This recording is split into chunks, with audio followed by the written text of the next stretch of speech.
Let's read together. 1, 2, ready, begin. Being my brother's keeper. Isa po po. Being my brother's keeper. Siguro inisip niya, ano kayang gustong i-share ni Pastor about this message? Being my brother's keeper. Ano bang ibig sabihin niyan, Pastor?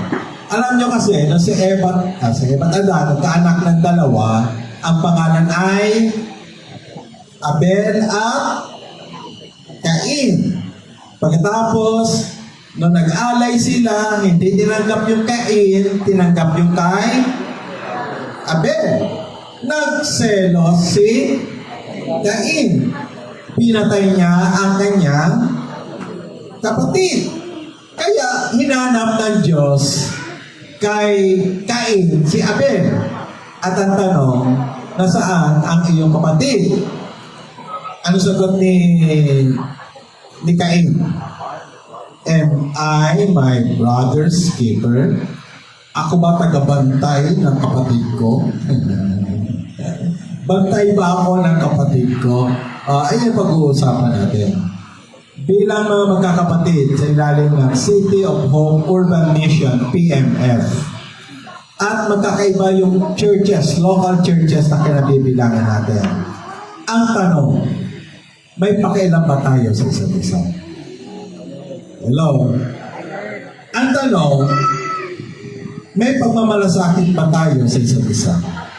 O sabihin mo lang, Das Marinas lang ako, wala akong pakialam sa Gentry, wala akong pakialam sa Naik. O kapag taga-Naik ka naman sabihin mo, taga-Naik lang ako, wala akong pakialam sa mga taga-Das Marinas, wala akong pakialam sa mga taga-Gentry. Ganun ba? Pag tinanong ka ng Panginoon, Artus, nasaan ang, kumusta ang mga taga-Naik at taga-Gentry? Wala akong pakialam sa kanila, Panginoon. Ganun ba? Like Cain? Hello? Hello? Ang sabihin mo, Panginoon, pinabantayan ko sila. Inaalagaan ko sila. Iniingatan ko sila. Kasi mga kapatid ko sila. Kasama kami sa isang tawang. Yung say amen to God. Pag-usapan pa natin.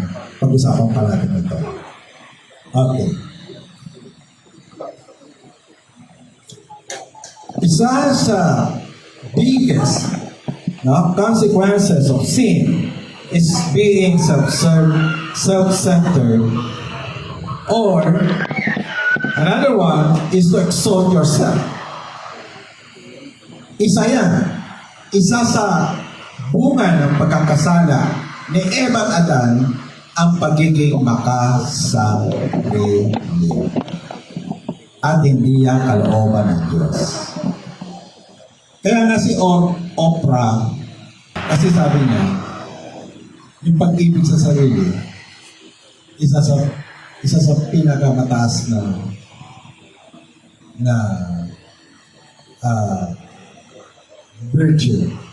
Tapos meron pang kumantang singer sa Hollywood. Ano yung kanta niya? Ano yung kanta niya? The greatest love of all is what? Love yourself. Sila yung mga nagpo-promote. Ang Amerika nagpo-promote ng self-centeredness. Pagiging makasarili. At yun ay turo ng mundo. Turo ni Satanas, kaya nagkasala si Eva. Di ba magandang maging katulad ka ng Diyos? In Genesis chapter 4, verse 9, God asked Cain, God said to Cain, "Where is Abel, your brother?" He said, "How should I know?" Wala to sa the message, no? Am I his babysitter? Nakakatuwa si Eugene Peterson mag-translate. Am I my babysitter? Ako ba tagapag-alaga? No? Ng aking kapatid?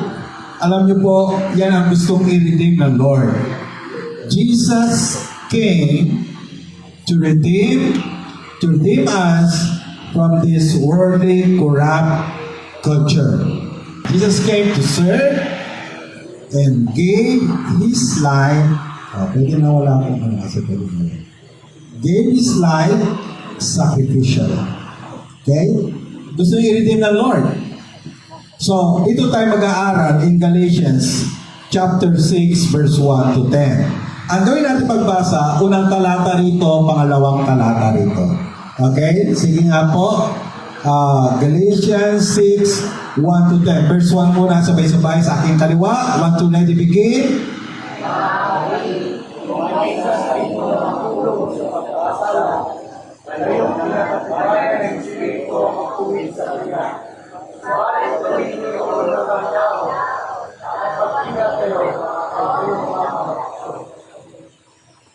Magtulungan kayo sa pagbuhat ng mga kasanin, bawat isa, sa gayong paraan ay matutupad ninyo ang kautusan ni Kristo.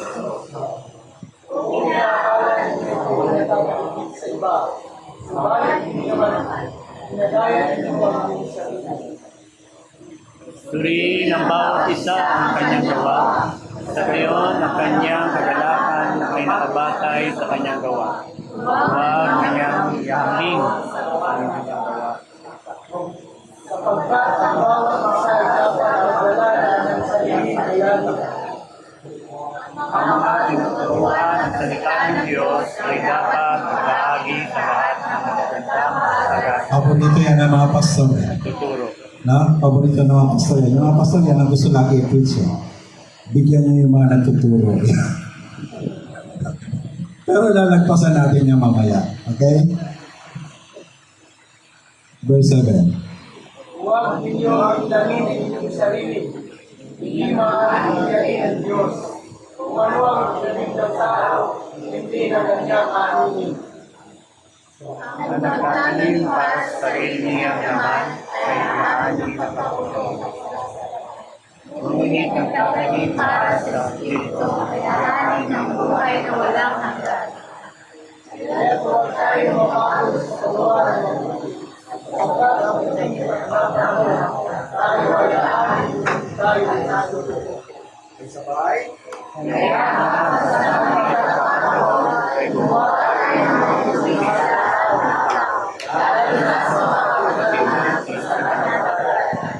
Alam nyo, bakit ito sinulat ni Paul? Because some of them were, ano tawag natin doon? Were infected by the corrupted culture of being self-centered.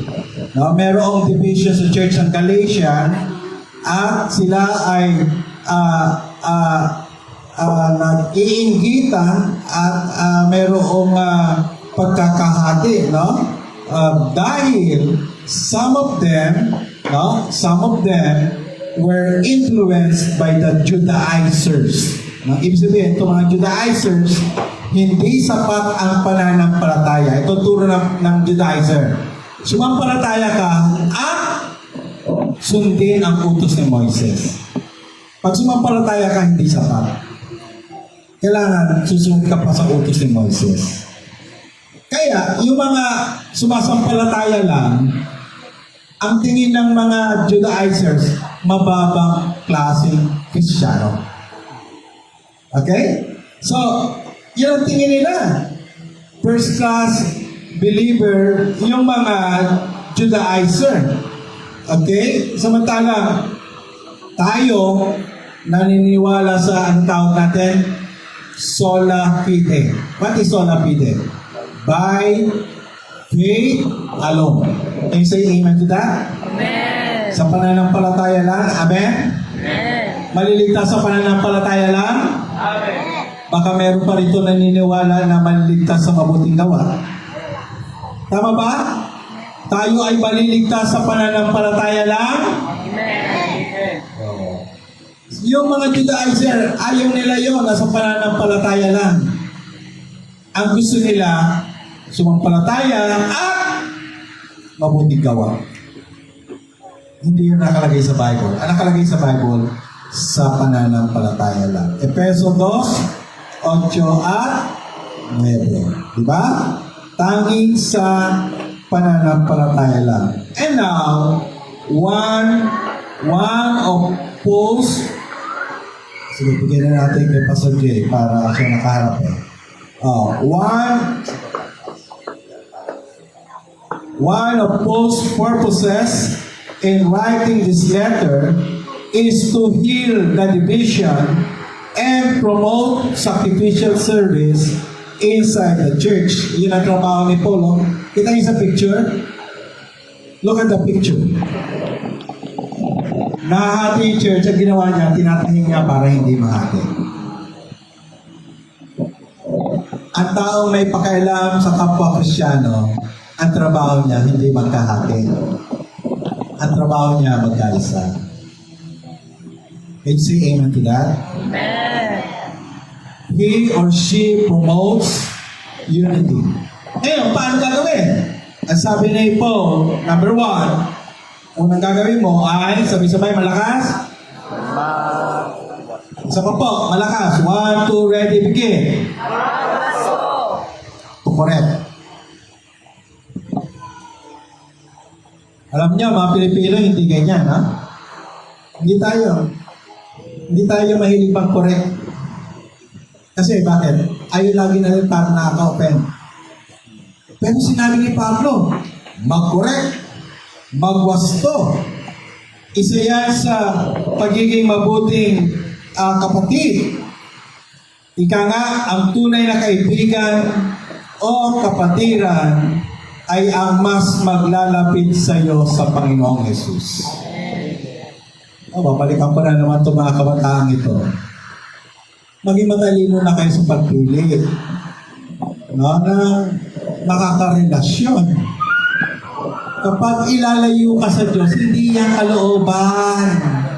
Sabihin mo yung katabi mo, hindi yan kalooban ng Diyos. Diba? Hindi ko na kailangan explain pa.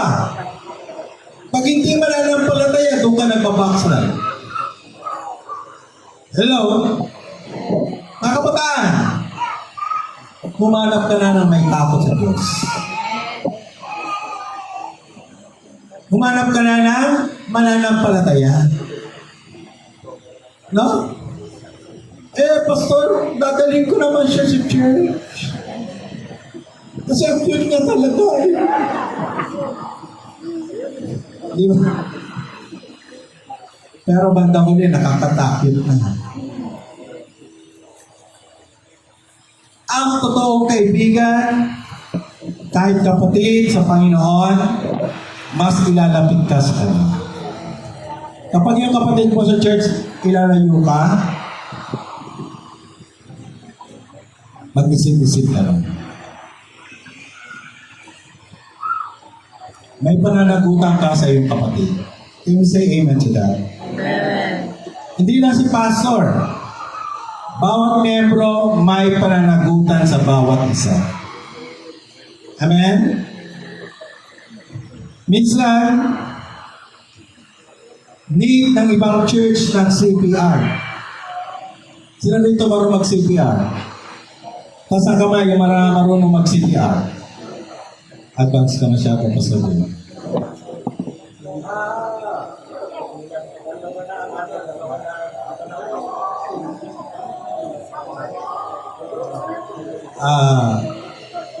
Yun, maganda yung nakakailang sa'yo, Pastor Jay. Minsan kailangan ng CPR. Di ba? Pag medyo nagdedelikado na, need ng CPR. Sabi mo sa katabi mo, matuto ka mag-CPR. CPR. Ito.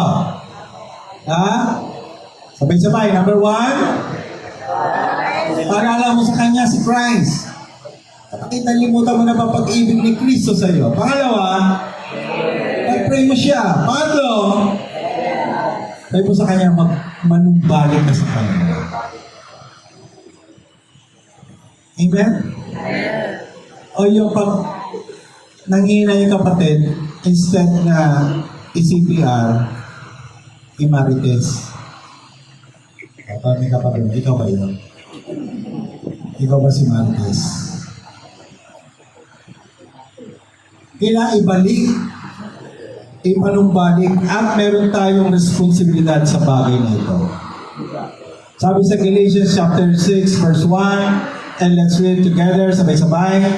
Mga kapatid, kung may isa sa inyo na mahulog sa pagkakasala, kayo pinapatnubayan ng Espiritu ang magtuwid sa kanya. Sino magtutuwid? Yung mga matibay sa pananampalataya. Subalit, gawin ninyo yun ng mahinahon. Yun naman, may paalala naman. Iba kasi ito mag-correct, ang sakit naman mag-correct. Di ba? Ito naman kasi tamad-tamad mo eh. Lagi kang absent. Lagi kang late. Mahinahon naman. Dapat, alam mo kapatid, mahalaga sa iyo ang palaging pagdalo kasi lalago ka sa pananampalataya. Gawin mahinahon. Okay? At mag-ingat kasi baka kakatuwid sa iba, ikaw naman ang matukso. Okay? Pangalawa, sabay-sabay. Una, magwasto. Pangalawa ay sabay-sabay, malakas. Magpasan. Ito yung picture. May sarili silang pasan, pero nakikipasan pa rin sa iba. That's life. That is Christian life. We have our own responsibility, but the Bible said, kailangan pa rin natin pumasan sa iba. Kasama na sa inyo.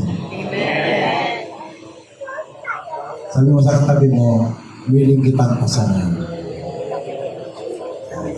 Willing kitang pasanan. Verse 2, sabay-sabay. Magtulungan kayo sa pagbuhat ng pasanin ng bawat isa, sa gayon paraan ay matutupad din ang mga kautusan ng Kristo. Hindi na kautusan ni Moises.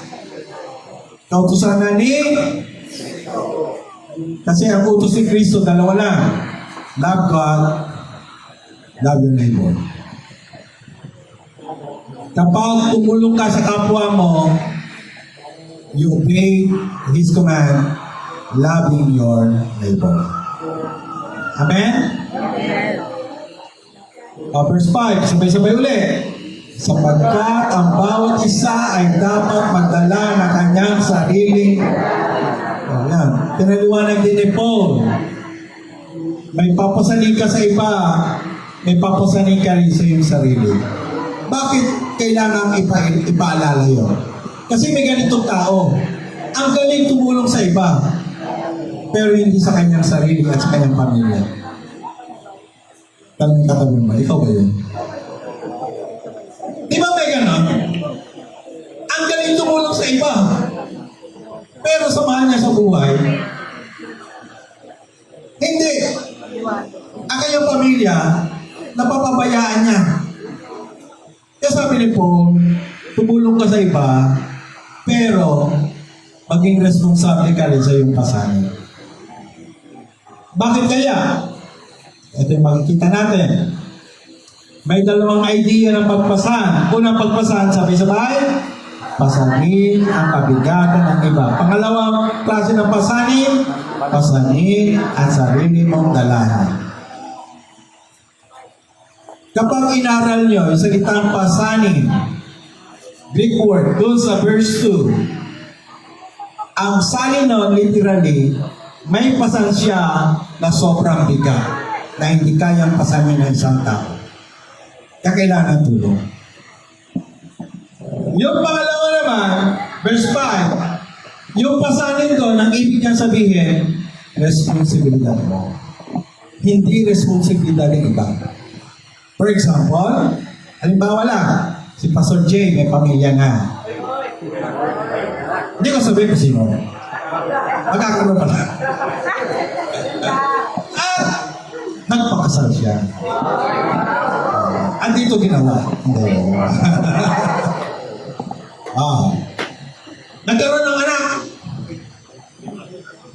Tapos Tapos, Pastor, wala ko pang gatas. Hello? Pastor, wala ko pang bigas. Hello? Pastor, wala pang diaper.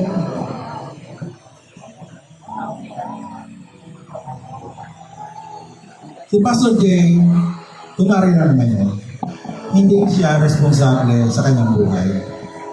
Ba't ka nag-asawa? So, gagawin mo, ba't ka nag-asawa? Di pala kaya? Ang ibig sabihin ng verse 5, maging responsable ka sa iyong sariling pasanin. Huwag mo iasa sa iba. Pero habang responsable ka sa iyong pasanin, tumulong ka sa iba. Do you understand that? Amen. At tingnan pa natin para maintindihan natin maigi. May dalawang uri ng pasanin, di ba? Pasanin na di kaya ng isang tao sa kanyang nakatuwang. At pangalawa, pasanin na ikaw ang mayroong responsibility, hindi ibang tao. Hello? Hello? Amen. Huwag kayo matulog dyan, mahulog kayo sa pool. Hindi naman, gising naman si Philip. Sabi ni Philip, di ba rin pastor, lulutang ako. Ha? May dalawang application na eh. Yung verse 2, sabay-sabay, basahin. Mahalin ang kapwa mananampalataya. Say amen to that? Amen. Pwede mo bang akbayan yung katabi mo, sabi mo, mahal kita kapatid. Ah. Parang yung mga may crush dyan, iba ang sabi. Ulitin mo na eh, sa kabila naman yung sabi mo, mahal na mahal kita kapatid. That is verse 2. Ang application na verse 5, sabay-sabay, malakas. Maging responsable sa iyong buhay. Amen. Meron tayong dito worker ng DSWD. Kapatwiran natin sa San Mateo. Masakit ulo niya. Kasi yung mga pinupuntahan niya, ang problema isa lang, hindi responsable mga magulang. Diba? Hindi responsable yung mga magulang. Kaya may problema ang DSWD. Pero kapag responsable yung mga magulang, walang problema ang DSWD. Diba? Walang porpis. Okay? Maging responsable. Bakit? Yung pala, ang tanong pa rin, bakit? Kasagutin pa rin natin yung mamaya. Then yung pangatlo, sabay-sabay. Magtiyaga. Ano yung una? Magwasto. Ano yung pangalawa? Magpasal. Pangatlo? Magtiyaga. Anong ibig sabihin? Minsan talaga, kailangan mong pagtiyagaan ng kapatid mo. Hindi lahat madali matuto. May mga slow learner. Alam niyo kung wala nagtiyaga kay Pastor Ferdy, baka hindi rin nagpatuloy si Pastor Ferdy. Kung wala nagtiyaga kay Pastora Joy, baka hindi rin natin kasama si Pastora Joy. Buti na lang may mga nagtiyaga. Amen. Kaya dapat ikaw magtiyaga ka rin sa iba. Kung pinagtiyagaan ka, pagtiyagaan mo rin ang iba. Huwag mapagod. Sa English kaya nang sabi, don't get tired of doing good. Huwag mapagod. Magtiyaga. Kapag may tiyaga, May ilaga. pero pagkain natin mamaya, hindi nilaga. Okay? Galatians chapter 6 verse 9, sabay-sabay. Kaya huwag tayong mapagod sa paggawa ng mabuti sapagkat pagdating ng takdang panahon, tayo ay aanin kung hindi tayo susuko. Amen. Mga kapatid, may pag-aani pag magtsatsaga. Amen. Ano ang aanihin? Ano ang aanihin? Sabi ka na, kapag may tsaga sa paggawa ng mabuti, may aanihin. Pero ang question, ano ang aanihin kung magtsatsaga? At ito'y mababasa natin sa verse 8. Sabay-sabay, verse 8. Ang nagtatanim para sa sarili niyang laman ay aanin ng pagkabulok mula sa laman. Ngunit ang nagtatanim para sa Espiritu ay aanin ng buhay na walang hanggan. Kapatid, kapag kapala tutulong sa kapwa mo mananampalataya, kapag responsable ka sa iyong sarili, may pag-aani. At ang pag-aani ay buhay na walang hanggan. Anong kinalaman ng pastor? Isang konkretong dahilan, konkretong example. Nung panahon ng COVID, may leader kami sa church na lagi nagkaka-COVID. Ang ginagawa ng church, pag nagkaka-COVID siya, dinadala siya ng pagkain, dinadala siya ng gamot, sinusuplayan sila. Kasi noon, alam niya pag nagka-COVID, naranasan niya, isasara yung bahay niya, wala makakalabas. So yung church, walang tigil. Unang beses nagka-COVID, tulong ang church. Pangalawang beses nagka-COVID, tulong ang church. Pangatlong beses nagka-COVID, tulong pa rin ang church. Sabi ng kapatid niya, ano kaya meron sa church na yan? Bakit hindi sila napapagod tumulong? Makatin nga kaya dyan. Listen. Now, yung kapatid na yan na dating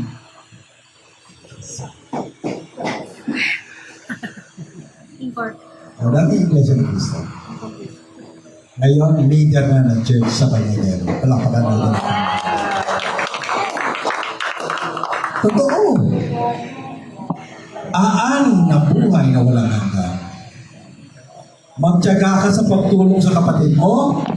Magtiyaga ka sa pagiging responsable sa iyong sarili. That's your testimony. Aani. Bakit? Listen. Ito yung Bible ko. Saan yung Bible? Ito yung Bible. Pakinggan niyo ito.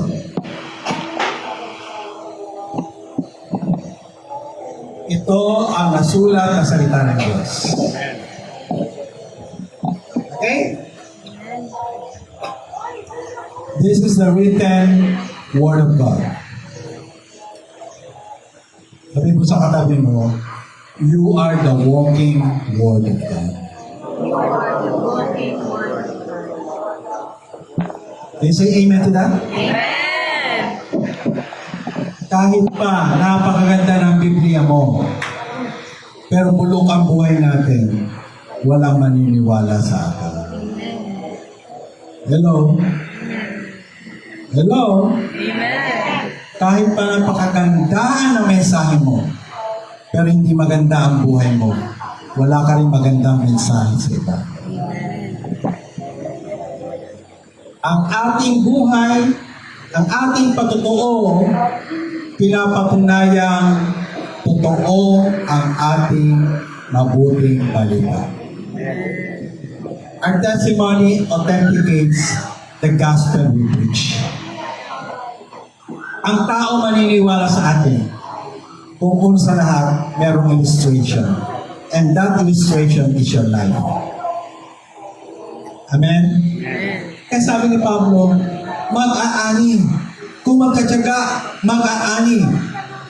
At aani ng buhay na walang hanggan. Sabi na, magtanim ayon sa laman, aani ayon sa laman. Pero magtanim ayon sa banal na Espiritu, aani ng buhay na walang hanggan. May mga maakay at malilitas. Paano natin magagawa ang pagtulong? Paano natin magagawa ang mabuting buhay? Through the help of the Holy Spirit. Not by might or by power, but by the Spirit, says the Lord. Sa pamagitan ng banal na Espiritu. Hindi natin kaya sa sariling lakas, pero posibleng magawa sa tulong at patnubay ng banal na Espiritu. Okay, that's why we should do what? Sabay-sabay. Mas malakas. Pag share agad, mahirap. Sa Korea, share agad sila.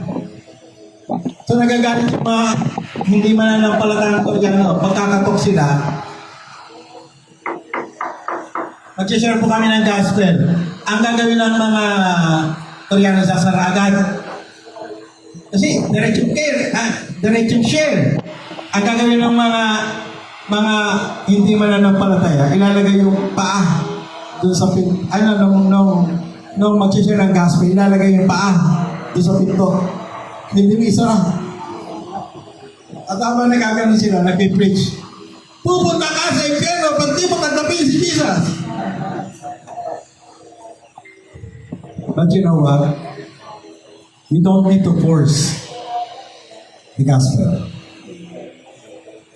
Pag medyo magandang patotoo, sila mismo mauhaw sa Diyos. Amen? Pag magandang testimony, ang tao mismo ang hahanap sa Diyos. That's why we need to pray first, to care, and of course, to share the gospel. Kung ang COH Cavite, may Southville dito eh. Absent na. Southville, Marikina, ay patuloy na magmamahalan at magmamalasakitan sa loob at labas ng church. Marami ang maaakay sa Panginoong Yesus. Amen? Kapag makita ng ibang tao sa ating iglesia ang pagmamahalan, magandang mensahe nila na totoo ang ating pinapangaral.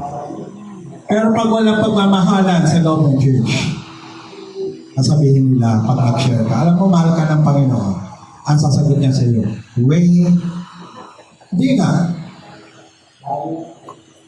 Hindi sila maniwala. Bakit? Kasi nga, walang pagmamahalan sa bawat iglesia. Kaya, bilang sa iglesia, meron tayong pananagutan sa bawat isa. Tama? Meron tayong kinakita, no? Dati sa dating pananampalataya natin, walang sino man ang nabubuhay para sa sarili lamang. Walang sino man ang namamatay para sa sarili lamang. Is that right?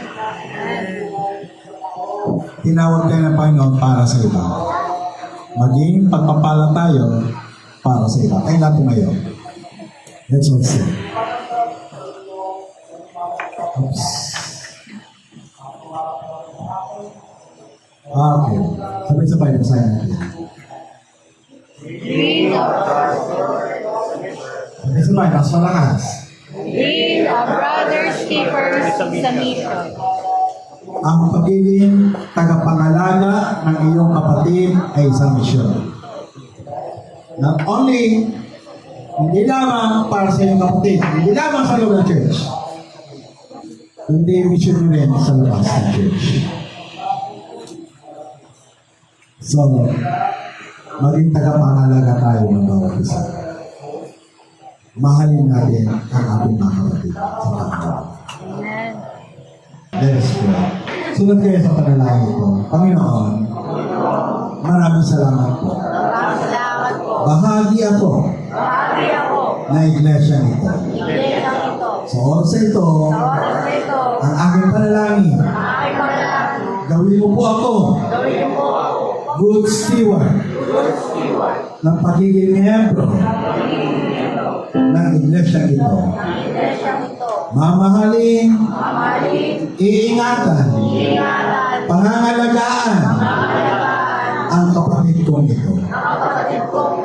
Iwawasto, papasanin ang kanyang pasanin,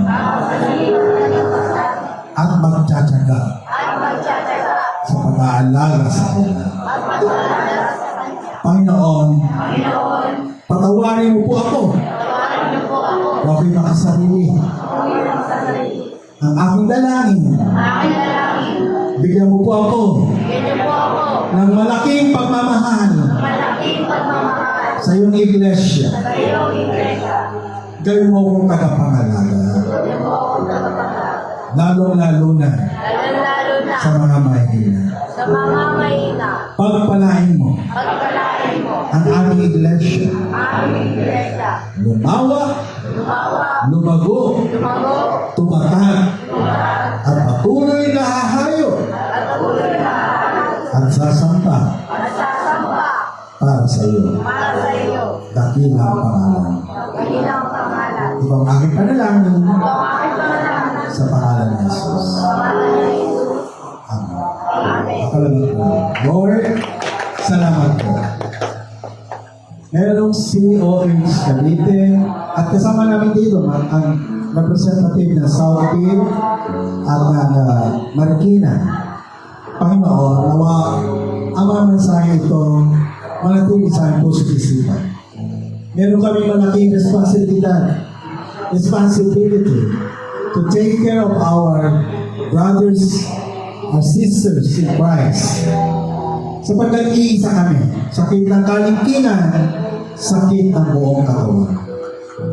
Bigyan mo kami ng tunay, wagas, na pag-ibig sa bawat isa upang patuloy na lalago, sama-sama lalago at ahayo para sa iyong pangalan. Ito pong aming dalangin sa pangalan ni Jesus. Alam tayo magsabi na.